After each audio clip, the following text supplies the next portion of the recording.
Can't decide and torn between a romantic, comedy, action, or an indie film to watch for the weekend? Well. Golden State Media Concepts Movie Podcast is your ultimate guide to the latest movies. Join us as we dissect the latest on the blockbusters. It's the Golden State Media Concepts Movie Podcast.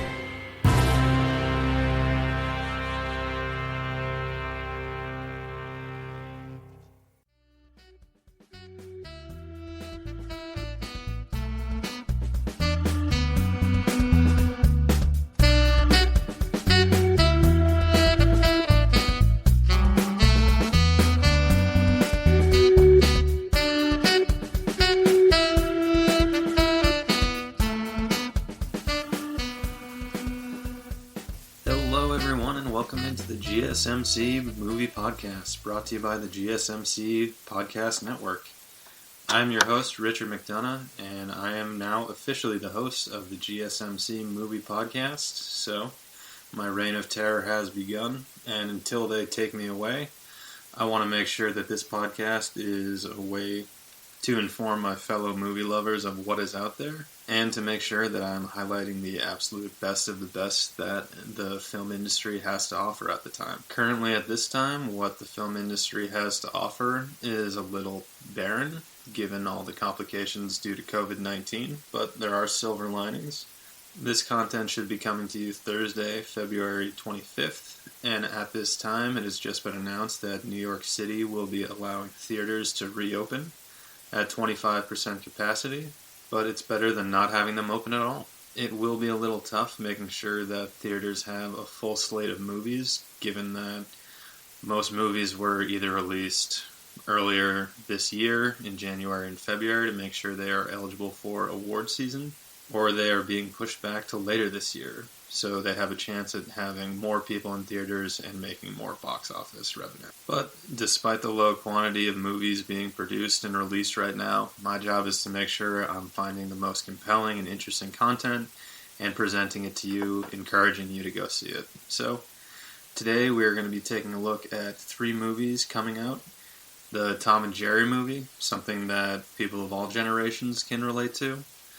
The United States versus Billie Holiday, the dramatic biopic detailing the life of jazz singer Billie Holiday and her struggles against the U.S. court. In addition to those films, we will be taking a look at the Netflix hit I Care a Lot.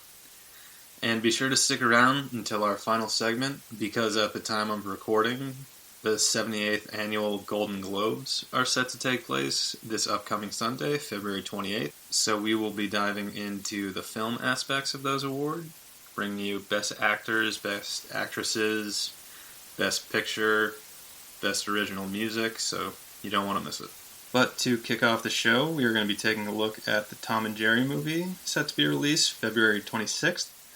Like many people listening to this podcast, I grew up with Tom and Jerry being one of my favorite cartoons, so I'm interested in this movie from a nostalgic perspective, but doing some research about this film, turns out Tom and Jerry is more popular than it's ever been right now, which I find pretty interesting, just given the level of restrictions that are put on child's programming nowadays. Looking back, I think the Tom and Jerry shorts that I knew as a kid came from pretty much 50 years before I was born. And when they were originally produced, I don't think anyone thought twice about cartoon violence. And as many people are aware, just given the vastness of the media landscape, children's programming is under much higher scrutiny, so it is good to see that an act like Tom and Jerry still has a place in the modern world. And their popularity is such that they are garnering a feature-length film that is set to be released on HBO Max and in select theaters nationwide, starting on February 26th. To give you a little insight into the film, it is going to center around how Tom and Jerry originally first ignited their rivalry, and it's going to be a hybrid film with animation being mixed with live-action actors. Some notable cast members include Chloe Grace Moretz, Michael Pena, Colin Jost, Rob Delaney, and Ken Jeong, with the film being directed by Tim Story, who is probably best known for directing the original Barbershop, the original Fantastic Four, and its sequel, Rise of the Silver Surfer.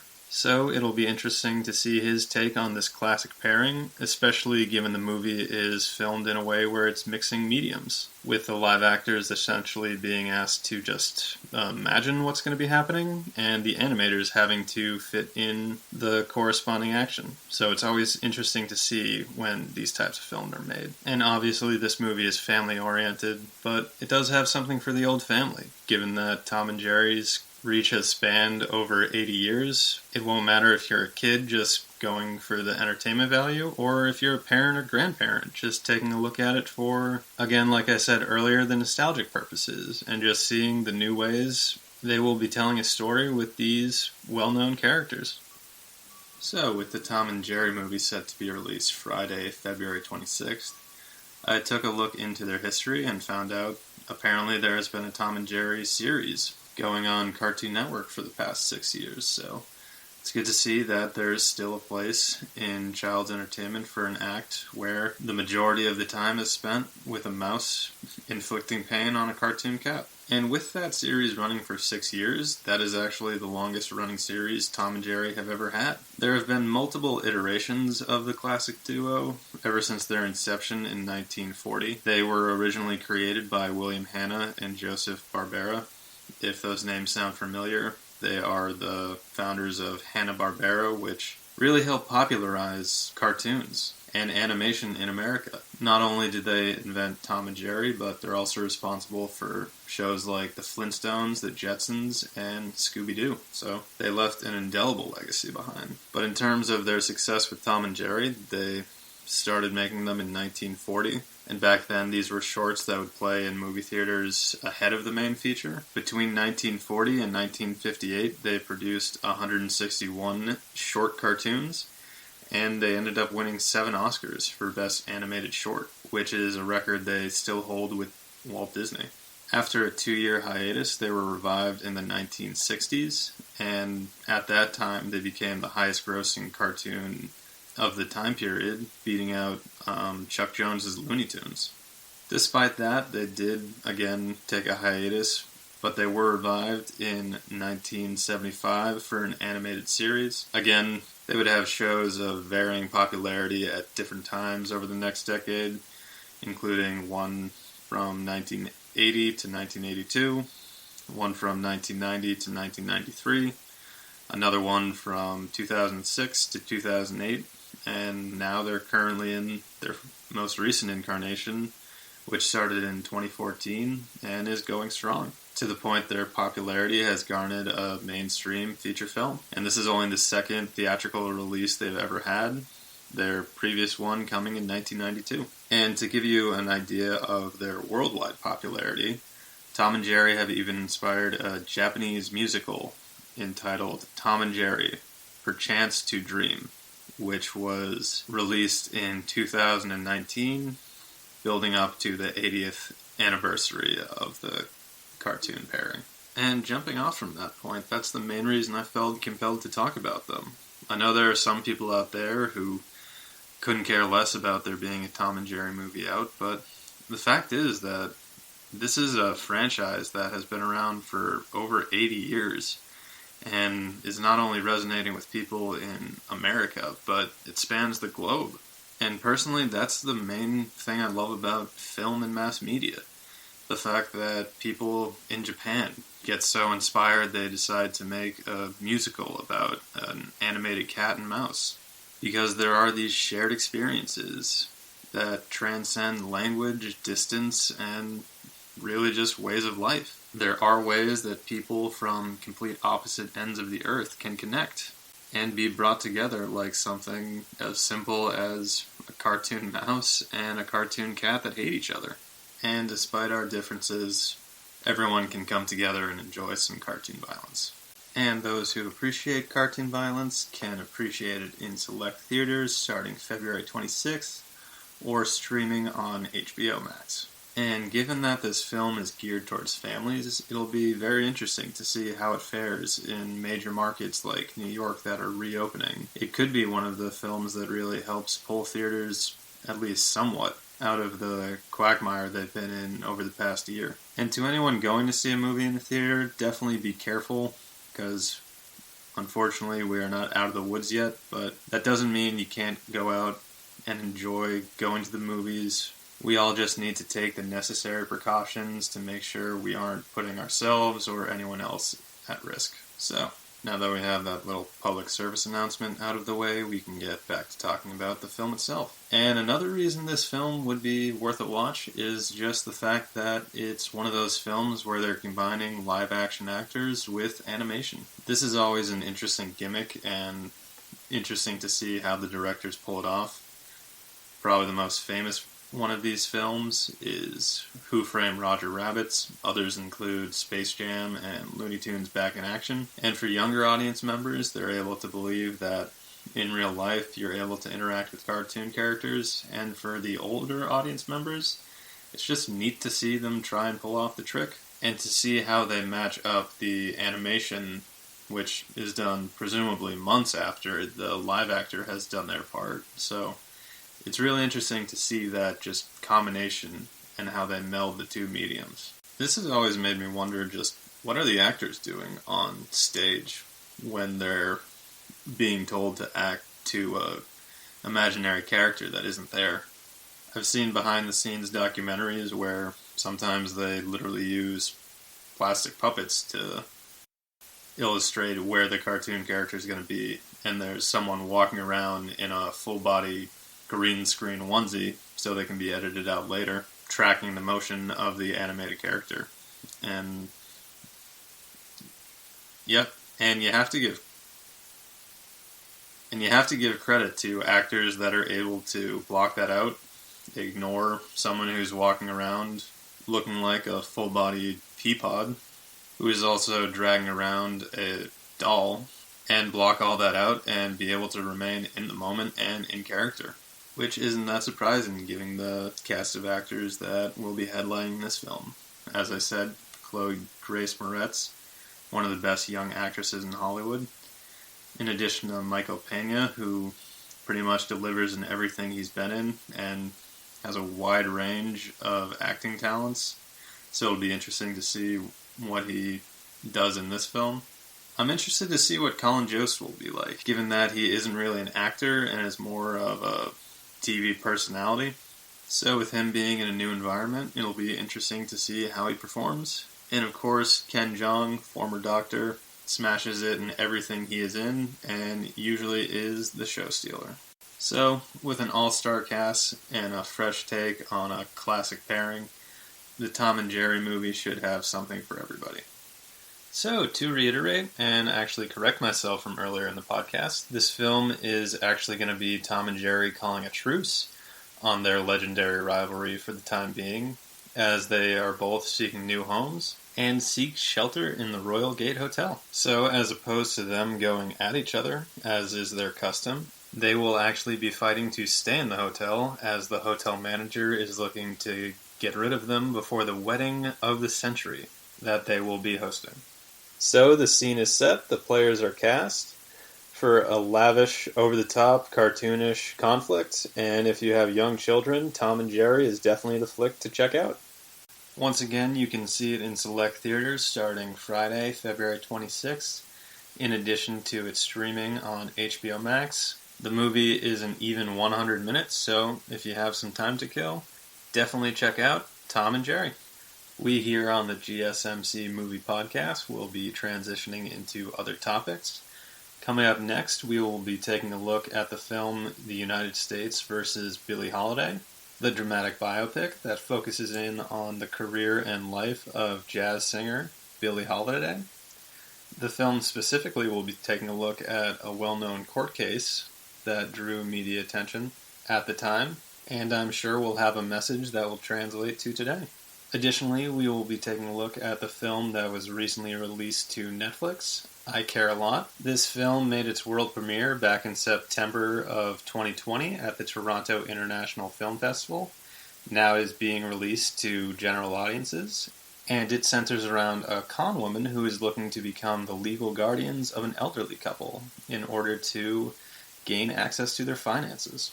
And be sure to stick around until our final segment, where we will be taking a look at the 78th Annual Golden Globe Awards There's a lot to be said about this year's Golden Globes, given that it is coming during one of the most turbulent times for the movie industry. But there are still filmmakers and actors that deserve recognition. There's a couple points of interest on this show in particular, and this show in general just feels like a little bit of normalcy. Though the Golden Globes usually take place earlier in the year, at the end of January, I personally am glad that they're happening at all, and that people are going to be given the opportunity to take a look at some films they saw and see some of their favorite actors get recognized, get exposed to new actors, in addition to new directors, and be given the chance to take a look at films that they probably wouldn't have seen if they weren't part of the Golden Globe ceremony. So the Golden Globe Awards will be the official kickoff of the major awards season this year, and be sure to stick around until our final segment as we will be highlighting the major players, the nominees, and making picks for who we think are going to take home the awards. But coming up, we will be talking about I Care a Lot, so stay tuned, we'll be right back. Want to know the latest and hottest music hitting the airwaves? Don't be left out. Listen to the Golden State Media Concepts Music Podcast. It keeps you on the loop with everything you need to know from pop, rock, hip-hop, and the top 40. And we'll throw in news of your favorite artists, concert and tour dates, and so much more. Listen no further, because this is the gold standard in music podcast.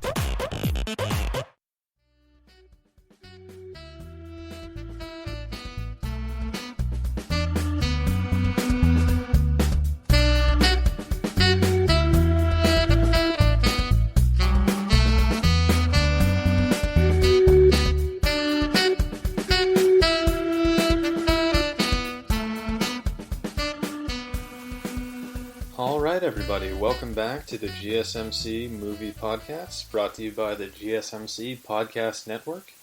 We just wrapped up talking about the upcoming Tom and Jerry film, set to be released Friday, February 26th, in select theaters and streaming via HBO Max.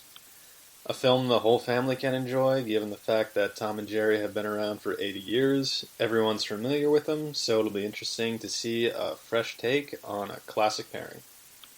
And speaking of fresh takes, we will now be taking a look at Netflix's I Care a Lot. This film is a dark comedy thriller that centers around a con woman who is looking to become the legal guardian of an elderly couple so that she can gain access to their finances.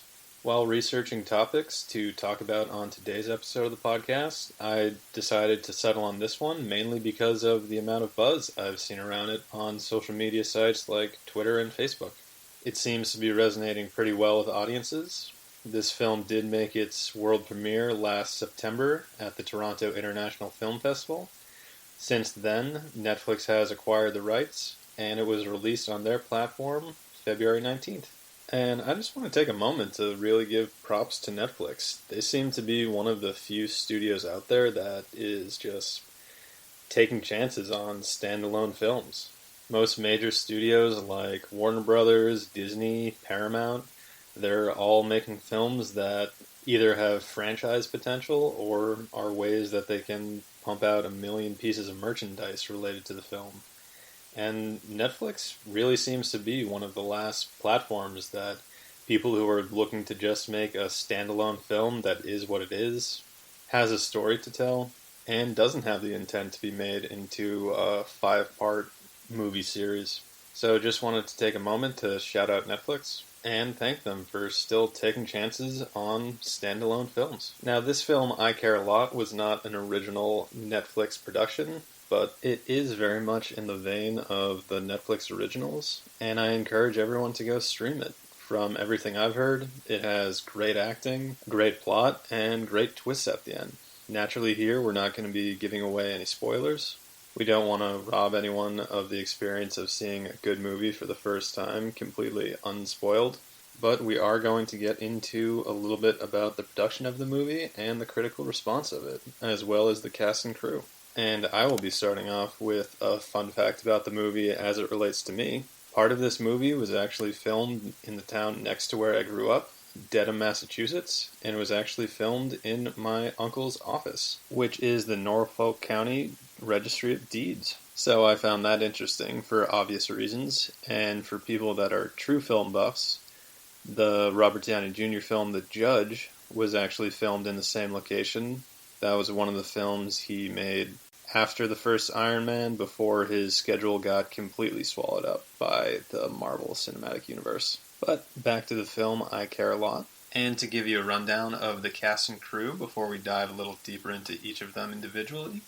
The film is directed by Jay Blakeson. The lead is Rosamund Pike, who many people will probably know best from her Academy Award-nominated performance in Gone Girl. The legendary Peter Dinklage, who, if you don't know who he is, get your priorities together. And for those of you who do know who he is, you will obviously remember him from his star-making role as Tyrion Lannister on HBO's Game of Thrones. Other cast members include Isa Gonzalez, who will also be starring in the upcoming Godzilla vs. Kong film, and Chris Messina, who is probably best known for his involvement in the film Argo. But circling back to the lead, Rosamund Pike, she is drawing a lot of acclaim for this film, and her performance is worth seeing in and of itself as she carries this film on her back. So I want to spend a little time taking a look at her career and finding out what brought her all the way to this role in I Care a Lot, in which many people are saying she is the performance worth highlighting. But taking a look back at Rosamund Pike's life, she was actually the only child of two opera singers, which is pretty interesting. And she went on to study acting at the Wadham College, which is a part of Oxford. Graduating in 2001, she went on to make her film debut in the James Bond film Die Another Day as one of the notorious Bond girls. From there, she would go on to have a very varied acting career, appearing in blockbuster films like Wrath of the Titans and Jack Reacher, in addition to award-nominated films such as An Education, which was nominated for Best Picture in 2009, and of course Gone Girl, where she earned the Academy Award for Best Actress nomination. With her starring role in I Care a Lot, she is continuing to rack up acting nominations, as she has been nominated for the Golden Globe for Best Actress, and with Academy Award nominations being announced March 15th, it will not be a surprise to see her on that list as well. And not only did she do exceedingly well in this role, she really enjoyed playing this role. She says it was one of her favorites, and she enjoys talking about it. In interviews, she loves going into the backstory of the character, explaining why the character is the way she is. For example, the character carries around a giant vape pen throughout most of the movie, and Pike explained in an interview with Collider.com that the reason the character carries around this vape pen is that the character actually owned a vape shop until she was, in her words, Walmarted out of business by a major manufacturer opening a shop right across the street. So this inevitably led to her turn into the con woman that she is portraying, where she's saying, alright, I'm going to be one of the people that works the system.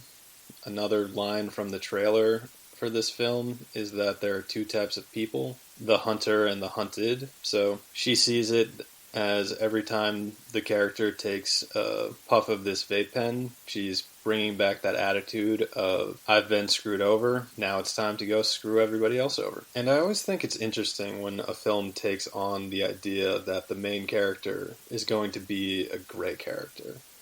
For all intents and purposes, the main character in this film is a terrible human being.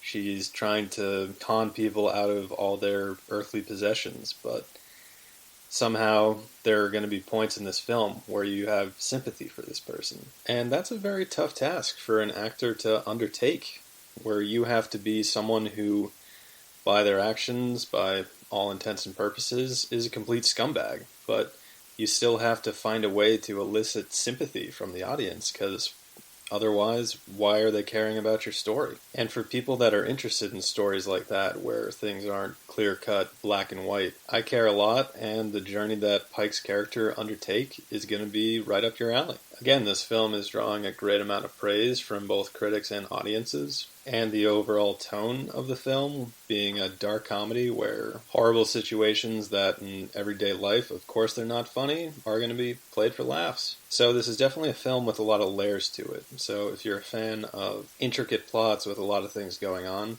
it's definitely a film worth checking out. Not to mention the members of the cast. Again, Rosamund Pike turns in a terrific performance, and Peter Dinklage brings his best to the film as well. His character is a little bit outside of the roles he normally takes, but gotta respect him for pushing it. He plays a Russian mafia boss who acts as the main foil to Rosamund Pike's character, Marla. And if you look at this on paper and read there's a person with dwarfism portraying a mafia boss, traditional logic would be like, there's no way you can make that person threatening, there's no way that's going to work in a movie, but Peter Dinklage has the ability to make audiences believe everything that is coming out of his mouth. And from what I've seen of this movie, you definitely believe he's a threat. And I'd like to take a moment to just pay tribute to Peter Dinklage. And I once heard him say, it may have been an interview he did for Game of Thrones, but he was talking about how he didn't want to take roles as an elf or a mythical creature like a fairy to be played for comedic effect. He really stuck to his convictions and wanted to be taken seriously as an actor. Regardless of his physical stature, he wanted to be recognized on his ability. And that was definitely the right call, because he now stands here today as a 4-time Primetime Emmy Award winner for Game of Thrones, and he's definitely done a lot to break the stigma around little people as actors, which he should be commended further for. Even though I have to say my favorite all-time scene he ever did will be when he was an elf and he proceeded to beat the tar out of Will Ferrell. But getting back to the topic at hand, he and Pike are probably the most well-known actors in the film, and the director of the film, Jay Blakeson, is relatively unknown. This will be only the 4th feature film that he has directed, and the first one since 2016, but he can also claim credit as the writer of this film, so I'm sure he'll be getting a lot of accolades in terms of being writer-director, and may have a few award nominations coming his way in those categories. And I personally am all for a new crop of directors getting in there and getting recognition for their work. Let's get some new blood in the industry. Bring some fresh ideas and fresh takes to storytelling. So, to give a quick recap, I Care a Lot is a film that centers around a con woman who is trying to con elderly people out of their possessions in order to fund her own lavish lifestyle. And as you can imagine, if you do that for a living, eventually someone is going to come and present an obstacle in that, and that is where we have Peter Dinklage's character. The film is available for streaming on Netflix, so go check it out immediately. From all reports, it's a great film. And again, it's one of those movies that is what it is, just stands alone, and is a movie with a message, and allows the performers in it to really sink their teeth into the characters they're playing, and explore the realm that they are in, and just get lost in the world that they're in. Which, I am a fan of movies like that. If you're a fan of movies like that, definitely support this one, so studios can see that they can succeed, draw viewers, draw eyeballs, get more subscriptions for their streaming platforms, and they'll actually venture out of the conventional way of thinking of how you make a movie now, which is movies need to have sequel potential. They need to have the ability to build their own universe where characters from different films can cross over and interact with each other. Whereas if they see that movies like this can stand on its own and draw in an audience and be extremely popular on its own, they can actually go back to producing films based on the story and the social commentary that it provides, instead of just chasing tentpole films. And I do apologize for going on that little crusade against major studios and the way they think, but I'm really tired of just only seeing sequels out there, only seeing films that have pre-sold audiences in them.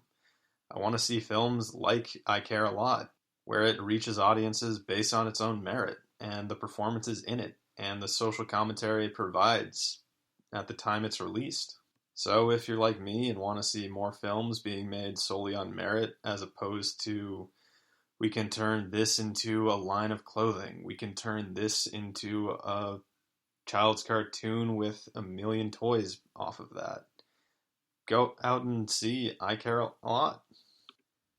Go take a look at films like I Care a Lot and send the message that there are large audiences that are willing to consume standalone films and embrace a one-off movie as opposed to having to be engaged for years at a time waiting for the next installment of series X, Y, and Z. And again, I want to apologize for going off on that rant. It's just a little personal crusade I have against big studios of how original ideas aren't given much opportunity to get in front of audiences, and it's all about films like superhero movies and remakes of classic films that have pre-sold audiences attached to them.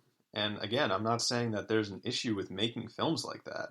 I was one of the biggest promoters of the MCU when it was in its heyday, and I'm not saying that we shouldn't make movies like that or give audiences the opportunity to see major crossovers, but I do think studios need to branch out a bit more, not only for the sake of entertaining their audiences, but helping develop their business, helping find new stories, helping find new actors that are taking chances in these standalone films. If the industry does this, they're only going to help themselves in having more stories to tell, in having more faces to promote, and ultimately have more audience members engaged in what they're selling. And I think the success of a film like I Care a Lot can go a long way into helping shift the current methodology of how movies are made nowadays.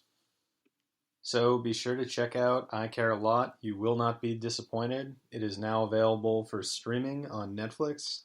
Internationally, it is available on Amazon Prime Video. So be sure to check it out. We're going to take a quick break, but when we come back, we will be talking about the United States versus Billie Holiday. Definitely don't want to miss that. And be sure to stick around until our final segment where we will be talking about the Golden Globe Awards, going over the nominees, and making picks. So don't go anywhere. We'll be right back. Tired of searching the vast jungle of podcasts? Now listen close and hear this out. There's a podcast network that covers just about everything that you've been searching. The Golden State Media Concepts Podcast Network is here. Nothing less than a podcast bliss with endless hours of podcast coverage. From news, sports, music, fashion, cooking, entertainment, fantasy, football, and so much more. So stop lurking around and go straight out to the Golden State Media Concepts Podcast Network. Guaranteed to fill that podcast itch. Whatever it may be. Visit us at www.gsmcpodcast.com. Follow us on Facebook and Twitter, and download us on iTunes, SoundCloud, and Google Play.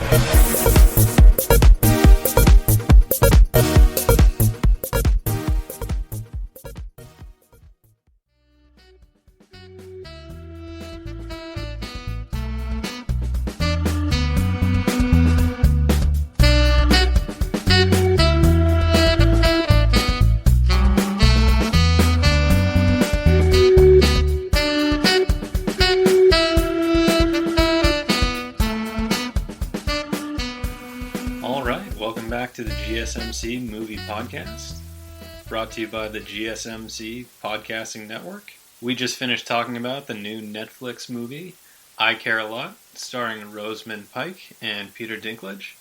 The story about a con woman who is looking to rip off elderly citizens in order to finance her lavish lifestyle. So if you're a fan of movies with double identities, gray characters, and just outrageous plots, definitely check out that one. Right now, we're going to be shifting into talking about a film that will be released on Hulu February 26th, and that is The United States versus Billie Holiday. Again, as February is Black History Month, and we are winding down to the end of February, I wanted to highlight a film that focuses in on an African-American icon that many people know for her music, as she was a well-known jazz musician in her time. But if you're like me, you probably grew up not listening to jazz and never hearing of this woman. I had no idea who she was until I found her movie doing some research for this podcast. But the reason I chose to talk about it is because the premise of the movie and her story in general is very compelling. To give you a quick synopsis of this movie, it is a dramatic biopic on the life of Billie Holiday, but the title itself comes from a court case that she was involved in where narcotics were found in her apartment, and she went to trial for it. And in that trial, her lawyer refused to show up and represent her, which is just another example of the racial inequity that was commonplace at the time. And that, I think, is what the crux of the film is going to be about. Not only the life of star Billie Holiday, but really taking a look at what it was like to be a woman performer, and not just a woman, a black woman performer, in the 1940s. As we all know, the civil rights movement wasn't given voice until 2 decades after this, and it would not be until the 1970s where the women's liberation movement really gave a voice to the issues that women were facing in society and how they were not afforded the same opportunities as men. So I think that is going to be the most interesting aspect of this movie. For people that are jazz fans, that's great. I personally don't have an interest in jazz, but I think that an African American woman living through the 1940s who is successful, who does have her own money. And despite all that, she will be treated like a second-class citizen given the society that was America in the 1940s. And one reason I feel this movie is important is because it portrays a story of a woman of color and the struggles that they have to endure. They are often described as an overlooked, underrepresented segment of the population. And this story is literally that, with jazz singer being represented by a lawyer who fails to show up. And even if you don't care about the jazz aspect of this movie, like me personally, I'm under the age of 50, so jazz isn't exactly one of those things that I'm interested in. This film is essentially telling the story of a black woman who didn't have the representation that she needs. And there are many ways you can take a look at our society and say that that's still the case in many different ways in terms of their position in society and the opportunities they're afforded. Yes, Kamala Harris is the first African American woman to hold the office of vice president, but there are a lot of stats out there that say that women of color are not afforded the same opportunity as other members of our society are. For instance, according to Catalyst.com, which is a website that tracks stats of women in the workforce, black women make 63 cents on the dollar compared to the average worker. In addition to that, they also tend to hold lower positions. From the same website, it says that over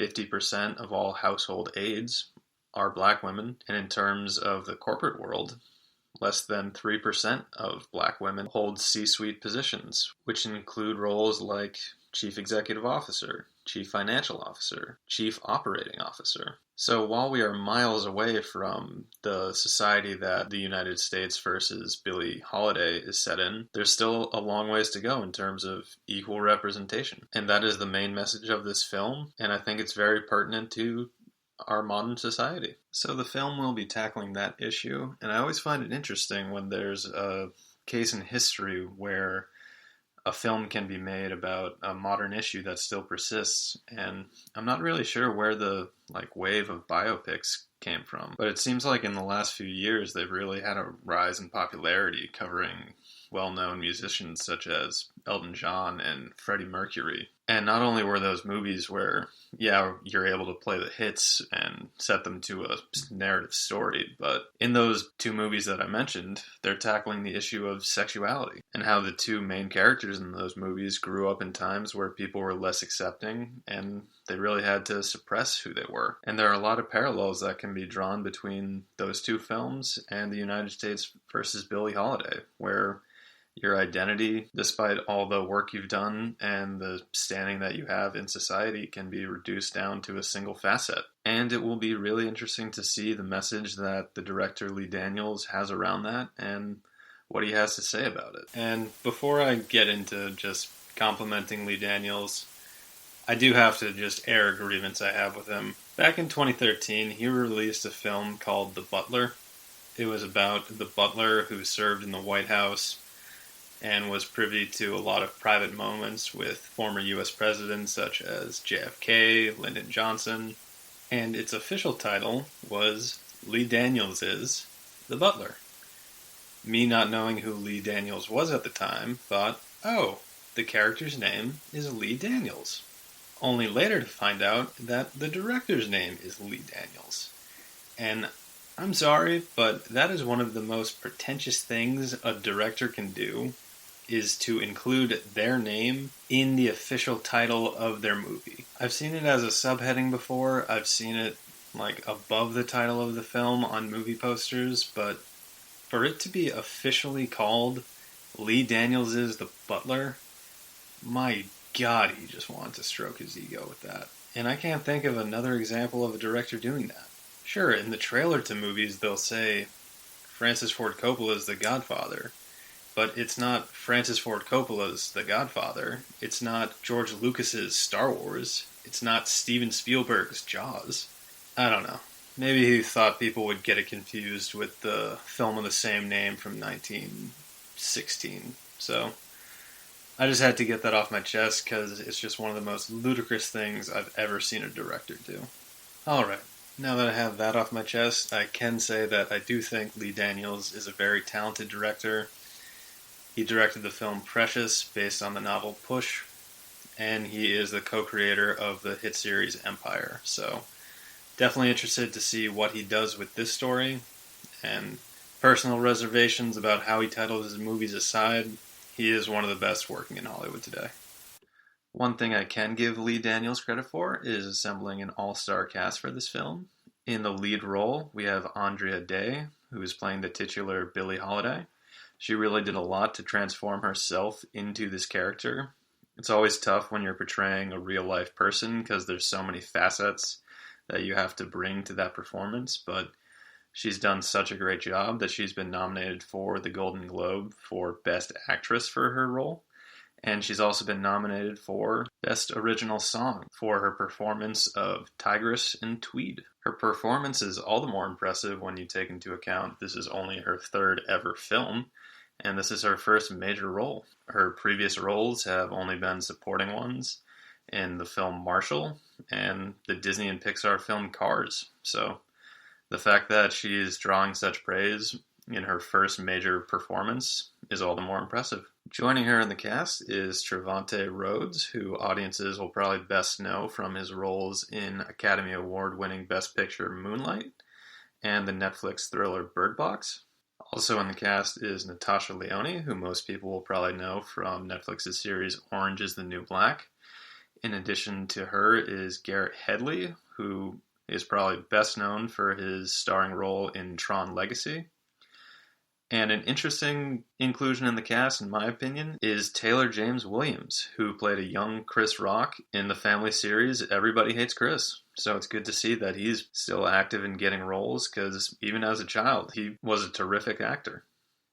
And it's a really good thing that him, along with his other black cast members, are getting the opportunity to be in films of this caliber, where they're able to take on roles that allow them to display their range and ability as an actor. And that's part of the continued effort that Hollywood's going through to increase the amount of diversity on screen, which I think is a good thing because it gets movies like The United States versus Billie Holiday made, where as opposed to being just another generic run-of-the-mill musician biopic where they experience great success early in their life, go through a drug problem, hit rock bottom, and then find a way to build themselves back up. This biopic is going to dive into real serious issues about society, about self-identity. Now, will there be classic staples of the musician biopic formula in this movie? Probably. She'll probably get screwed over by a manager at some point. She'll probably have an eccentric family member that is on a path of destruction in their own right. These are just plot points that are so commonplace in movies like this to the point where they're cliches. So if you're a fan of that formula and seeing the lives of musicians dramatized on the big screen, or in this case, the mobile device screen, given that it will be released on Hulu as opposed to theaters, definitely check out this one because it's going to be a very compelling story, not only for the subjects that are being highlighted, but it will speak to issues that are still commonplace in our modern society. How women of color are overlooked and underrepresented, and in many cases just aren't given a fair opportunity. Now, this is going to be an extreme example of that, where a woman of color was not given a fair trial or the appropriate representation in court, but the very simple elements of that story can be applied to today, of how women aren't given a fair representation in the workforce, and how they don't have their voices heard on important issues. And again, not to get too political, but these issues exist in 2021. With all the information we know, with all the modern conveniences of American society right now, women of color still go through these issues. Now imagine being in the 1940s, being a woman of color, and not just having to deal with societal prejudices, but when you hire a lawyer to defend you in a court case, and because of the color of your skin, they choose not to show up and represent you, essentially just leaving you in the lurch and saying you're on your own. And in a country that professes that everyone has the right to a fair trial, everyone has the right to legal representation. Billie Holiday, because of the prejudices of the time, didn't receive that. And I won't go into too much detail about the story itself, because if you want to see the movie, I want you to be able to go in fresh and enjoy all the compelling moments without any prior knowledge to them. But this took a toll on her physically. She was dehydrated and unable to hold down food during this trial, so she was in a completely vulnerable state when she had to deal with these issues. So not only were the proceedings of this court case flawed, she was in a state where she was unable to muster a proper defense and basically advocate for herself, which again is one of the main messages I think this movie is trying to impart to its audiences, of how women in color are overlooked and underrepresented, and how they don't get to have their voices heard, and that society as a whole needs to find a solution of how to address that. I personally definitely don't have the answer to that question, but I think it is important for there to be films like this that gets audience asking questions, get audiences having conversations about this issue. And that's the first step on the road to correcting an issue. So not only is this film supposed to be one that can transport you to a different place in time, give you the nice ambiance of jazz in its developing stages, but it's also going to be a film that makes you ask questions and makes you think about different members of society, their place in society as a whole, and how people fall into different categories. And there are certain groups of people that are overlooked, taken advantage of, and don't get to have their point of view represented to the degree other groups do. So The United States versus Billie Holiday is a very compelling film from that point of view. But additionally, it has a tremendous cast made by a very talented director in Lee Daniels, despite what I think about how he titles his movies. And if you're looking a way to close out Black History Month, this film will be released Friday, February 26th on Hulu. So if you're looking for a film that can both entertain and enlighten, United States versus Billie Holiday is definitely one that can do that for you. It is definitely one of the films to see, given that it has already been nominated for 2 Golden Globe Awards, and you're definitely going to want to stick around until after the break, as we will be going through all the other deserving films and performers that have been nominated for Golden Globes this year, and ultimately making picks on who we think are going to take home the hardware at the 78th Annual Golden Globe Awards, set to take place on February 28th. So we're going to take a quick break, and be sure to stick around. Watching TV has changed over time. Streaming has become the new norm. That's why Golden State Media Concepts television podcast dives headfirst to the world of cord cutting. Want to be on the loop of what's hot in Netflix? Or if it's not a preference, what about original shows in Hulu? We've got you covered. Join us as we fill in the blank and talk about movies to stream and what show you should be binging. This is the Golden State Media Concepts television podcast.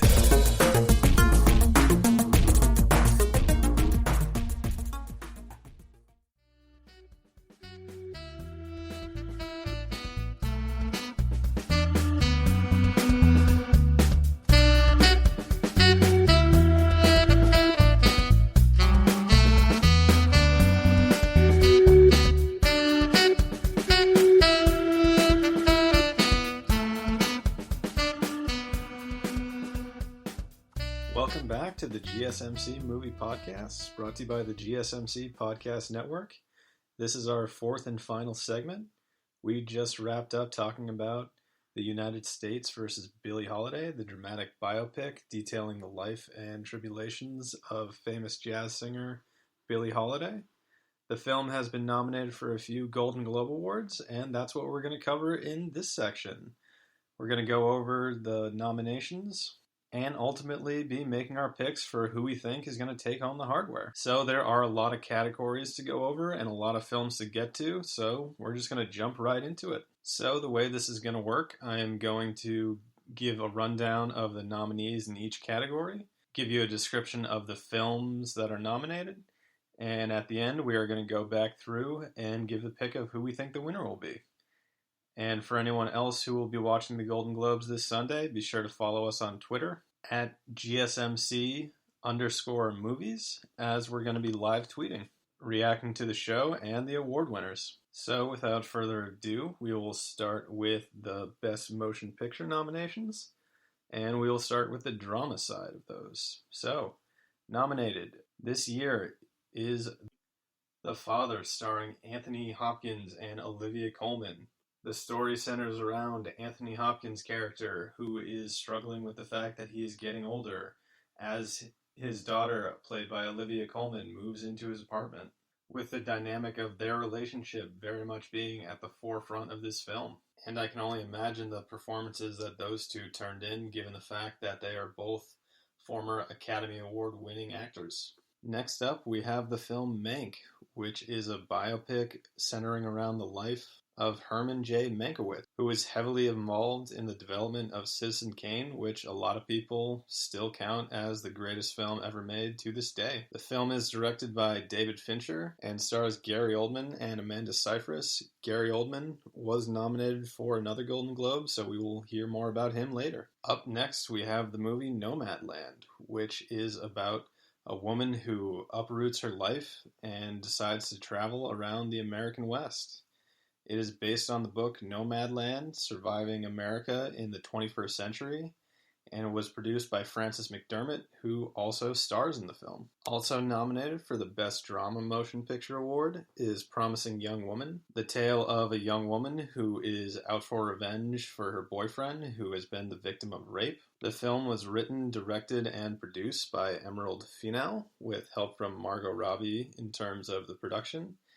And it stars Casey Mulligan, Bo Burnham, Alison Brie, Clancy Brown, and Jennifer Coolidge. And the final nominee in this category is The Trial of the Chicago 7, whose plot probably hits a little too close to home, but it is about a group of 7 people from Chicago who are looking to protest the Vietnam War and charged with conspiracy and crossing state lines with the intention to incite riots at the 1968 Democratic Convention in Chicago. So, a little bit of life reflecting art, reflecting life. The film is directed by Aaron Sorkin and both stars Sacha Baron Cohen, who is nominated for a separate Golden Globe. More on him later. Eddie Redmayne, Joseph Gordon-Levitt, Michael Keaton, Frank Langella, and I really hope I'm pronouncing his name right, Yahya Abdul-Mateen, round out a pretty stellar cast in The Trial of the Chicago 7. So that category is very hotly contested this year. Moving on to the Best Motion Picture for a Comedy,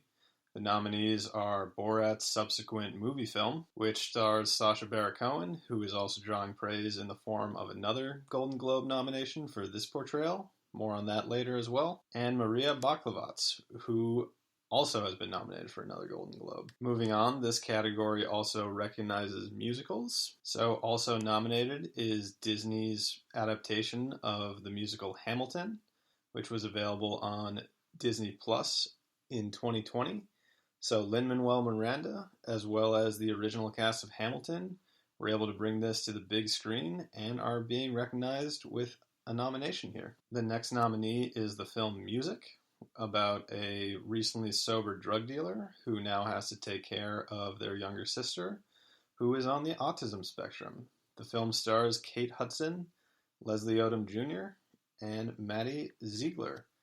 The film is directed by Sia, and it is her directorial debut. Next up, we have Palm Springs, starring Andy Samberg and Kristen Malnati. This is a film where they are stuck in a time loop reminiscent of Groundhog Day.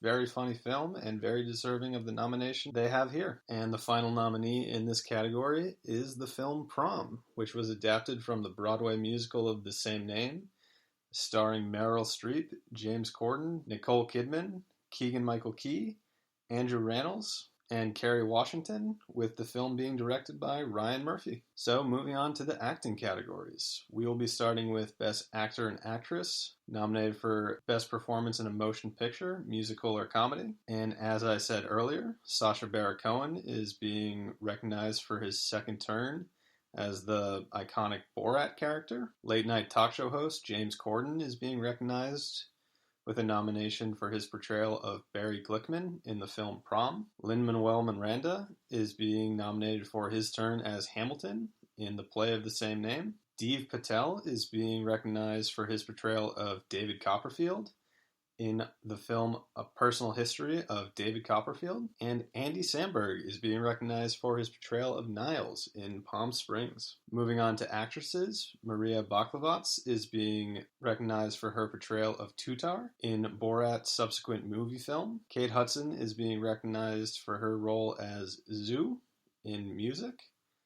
Michelle Pfeiffer is being recognized for her performance in The French Exit as Frances Price.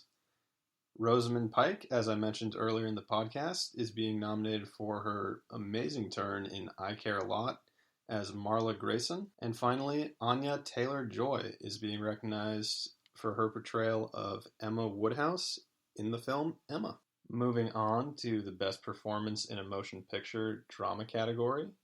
For Best Actor, we have Riz Ahmed for The Sound of Metal as Reuben Stone. Chadwick Boseman is receiving a posthumous nomination for Ma Rainey's Black Bottom as Levi Green. Anthony Hopkins is being nominated for his role as Anthony in The Father. Gary Oldman is being nominated for his portrayal of Herman J. Mankiewicz in Mank. And Tahar Rahim is nominated for The Mauritanian. Moving on to the actresses. Nominated for Best Actress in a Motion Picture Drama category is Viola Davis for Ma Rainey's Black Bottom as the titular character Ma Rainey. Andrea Day, also portraying the titular character in The United States versus Billie Holiday. Vanessa Kirby for Pieces of a Woman as Martha Weiss. Frances McDermott for Nomad Land as Fern. And Cara Mulligan for Promising Young Woman as Cassie Thomas. Now we are moving on to supporting actors. Moving on to the Best Supporting Actor category. Sacha Baron Cohen has the opportunity to be the first person to win both Best Actor and Best Supporting Actor in the same award ceremony, as he is nominated for his portrayal of Abby Hoffman in The Trial of the Chicago 7. Daniel Kaluuya, who I talked about last week, is nominated for his portrayal of Fred Hampton in Judas and the Black Messiah. Jared Leto is also nominated for his portrayal of Albert Sparma in The Little Things. And Bill Murray is nominated for his performance as Felix Keene in On the Rocks. Leslie Odom Jr. is nominated as well for his portrayal of Sam Cooke in the Regina King film One Night in Miami. Moving on to Best Supporting Actresses, we have Glenn Close, nominated for her portrayal of Bonnie Mama Vance in Hillbilly Elegy. In addition to that, we have Olivia Colman as Annie in The Father. Jodie Foster is nominated for her portrayal of Nancy Hollerton in The Mauritanian. Amanda Seyfried is nominated for her performance in Mank as Marion Davies. And young Helena Zingel is nominated for her performance in News of the World as Joanna Leonberger. She is only 12 years old and earning a nomination for a Golden Globe. Very impressive.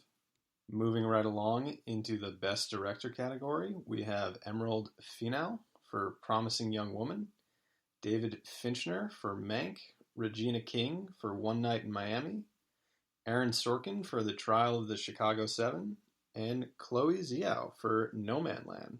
Emerald Fennell pulls double duty, as she is also nominated for Best Screenplay for Promising Young Woman. Jack Fincher is nominated for writing the screenplay to the movie Mank. Aaron Sorkin is also pulling double duty, being nominated for the screenplay of The Trial of the Chicago 7. Florina Zeller and Christopher Hampton are both nominated for writing the screenplay to The Father.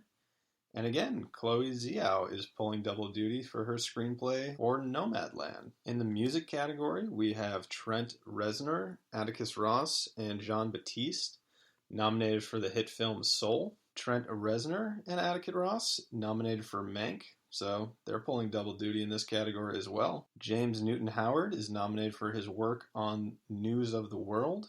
Alexandra Desplat is nominated for her work on The Midnight Sky. And Ludwig Göransson is nominated for his work on Christopher Nolan's movie Tenet. And again, that was the category for Best Original Score. In the category for Best Original Song, we have Fight for You, written by Dee Mile, Her, and Tiara Thompson for the film Judas and the Black Messiah. Also nominated is Hear My Voice by Celeste and Daniel Pemberton for the film The Trial of the Chicago 7. Nominated as well is Lo Si, written by Nicole Aglarati, Lauren Pacini, and Diane Warren for The Life Ahead. Additionally, we have Speak Now, written by Sam Ashworth and Leslie Odom Jr. for their song that appeared in One Night in Miami.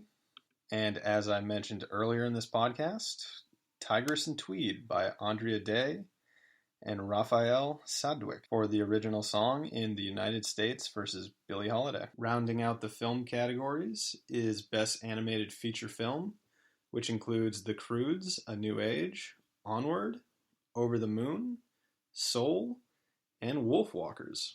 And finally, we have Best Foreign Language Film, with the nominees being Around the World out of Denmark, La Llorona from Guatemala, The Life Ahead out of Italy, Maniari, which is out of the United States, but it is in a foreign language, and Two of Us out of France. So there are a lot of deserving nominees, filmmakers that put in tremendous effort to make these films what they were and to make them as good as they could be, but there can only be one winner, so right now we're going to go through the categories and make our picks. Will we be right? Will we be wrong? We'll find out February 28th at the Golden Globe Awards. So before making my picks, I do want to start off by saying that this is incredibly subjective, and a lot of times even the best performance, best performer, best film doesn't win the award they're nominated for. There's a confluence of factors that go into somebody winning one of these awards. It could be recognizing an amazing career. It could be the message of the film they were in was just so powerful that it gets a little bit of a rub-off on their performance, and that goes into the minds of the people making these picks. But I'm going to do my best to just pick the best performance. Again, I haven't seen all of these movies, so I'm judging off of what I know and what I think the Golden Globe judges were looking for. So let's get it started. So starting off, we have the award for the Best Motion Picture in the Drama category. I think the winner is going to be The Trial of the Chicago 7. I think it's very poignant. I think current events are going to have a lot of sway on the judges' decision making. So I think it is going to take home the Golden Globe in that category. In terms of Best Motion Picture, Musical or Comedy, I think it's going to go to Hamilton. I just think people love that story so much, and it finally getting an on-screen adaptation. People are going to be very eager to give it the recognition it deserves. Moving on to Best Performance in a Motion Picture Drama by an Actor, I think Chadwick Boseman is going to get the posthumous nod in this one, and he will be awarded, not just for his performance in this film, but what he's meant to our society as a whole. I'm also giving the nod to his co-star in Mama Rainey's Black Bottom, Viola Davis. I think she is also going to be winning the award for Best Actress in a Motion Picture. Now moving on to the Best Performance in a Motion Picture, Musical or Comedy. I think Lin-Manuel Miranda is going to take it home for his portrayal of Alexander Hamilton. Again, because I think people just love that performance so much and they're eager to give it some recognition. In terms of Best Actress in a Musical or Comedy, I do believe that Rosamund Pike is going to be taking it home. We discussed her earlier on the podcast, and from all reports, people are buzzing about her performance, so I think she's going to take it home. For the award of Best Actor in a Motion Picture, I think Daniel Kaluuya is going to be taking home the award for his performance in Judas and the Black Messiah. He garnered heavy praise for his role, and I think he's going to get recognized here for it. And for Best Actress in a Supporting Role, I think it's going to go to the kid. Helena Ziegel is going to be recognized for her performance in News of the World. I think that given her young age and the depth that her performance required, she's going to get extra consideration for that aspect of it. So I think she'll be taking this one home. Moving on to Best Original Score, I do think it will be Trent Reznor, Atticus Ross, and Jon Batiste for Soul. I think there was a lot of buzz around that movie by itself, and I think the music just is so intertwined to how that story is told. For Best Original Song, I think it will be Speak Now by Sam Ashworth and Leslie Odom Jr. from the film One Night in Miami. I'm surprised that that film wasn't nominated for more awards, but I think that it is going to win one here. In terms of Best Animated Feature Film, I think that Soul is also going to win this one. Again, a lot of build-up to this film, and Pixar rarely produces a dud, so I think it's going to take home the award for Best Animated Feature Film. And for Best Foreign Language Film, I have to be completely honest, I have not seen any of these, so I'm taking a complete guess, and my guess is going to be Another Round out of Denmark. So I'm just as interested as all of you to see which one comes out, and I hope it's my pick. So there you have it, my picks for this year's Golden Globe Awards. Be sure to check out the films that were nominated, and be sure to check out the show itself, hosted by Tina Fey and Amy Poehler. It'll take place February 28th. That is a Sunday. And I want to thank everyone who listened to my first official episode as host of the GSMC Movie Podcast. Really excited to be starting this journey, and let's have some fun with it. Again, thank you for listening to the GSMC Movie Podcast, brought to you by the GSMC Podcast Network. I would like to ask you to please remember to subscribe to the show and write a nice review. That really helps us out. Also, please follow us on Facebook, Twitter.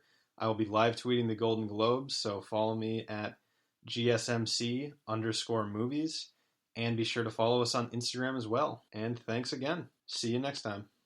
You've been listening to the Golden State Media Concepts Movie Podcast, part of the Golden State Media Concepts Podcast Network. You can find this show and others like it at www.gsmcpodcast.com. Download our podcast on iTunes, Stitcher, SoundCloud, and Google Play. Just type in GSMC to find all the shows from the Golden State Media Concepts Podcast Network, from movies to music, from sports to entertainment, and even weird news. You can also follow us on Twitter and on Facebook. Thank you, and we hope you have enjoyed today's program.